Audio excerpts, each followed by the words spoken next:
जय माता दी भक्तजनों, आपका हमारे YouTube चैनल स्पिरिचुअल लव भक्ति ही शक्ति में बहुत बहुत स्वागत है।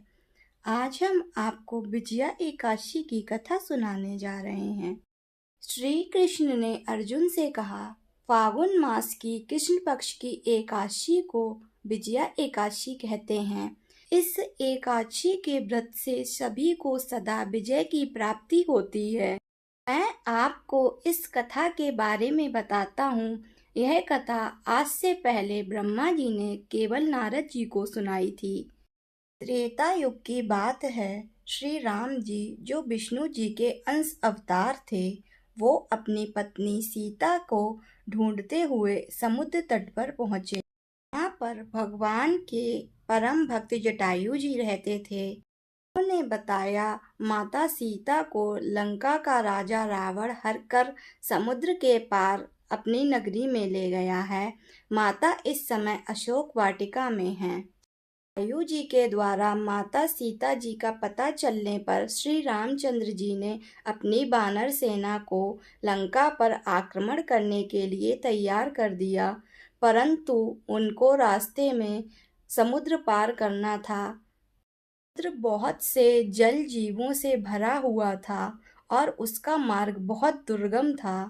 भगवान श्री राम इस अवतार में मर्यादा स्थापित करना चाहते थे, इसलिए उन्होंने मर्यादा में रहकर ही समुद्र को पार करने की सोची।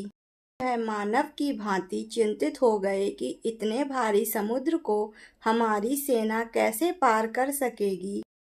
उन्होंने लक्ष्मण जी से पूछा कि मुझे तो इस समुद्र को पार करने का कोई उपाय सूझ नहीं रहा है। कृपया अगर तुम्हें कोई उपाय सूझ रहा है तो मुझे बताएं।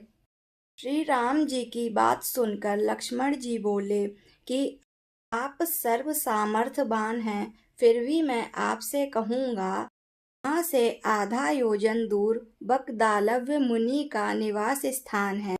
हमें उनसे इसका हल पूछना चाहिए। भगवान श्री राम लक्ष्मण सहित मुनि बकलादव्य के आश्रम गए।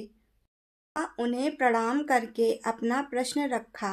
मुनिवर ने कहा, श्री राम, आप अपने सेनापतियों सहित फागुन कृष्ण पक्ष एकादशी का व्रत रखें, जो विजया एकादशी कही जाती है। इस व्रत के प्रभाव से आपको अवश्य ही विजय श्री की प्राप्ति होगी।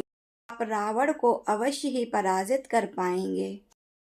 मुनिवर के बताए अनुसार श्री रामचंद्र जी ने सेना सहित एकादशी का व्रत किया और पुल का निर्माण शुरू किया और लंका पर चढ़ाई कर दी।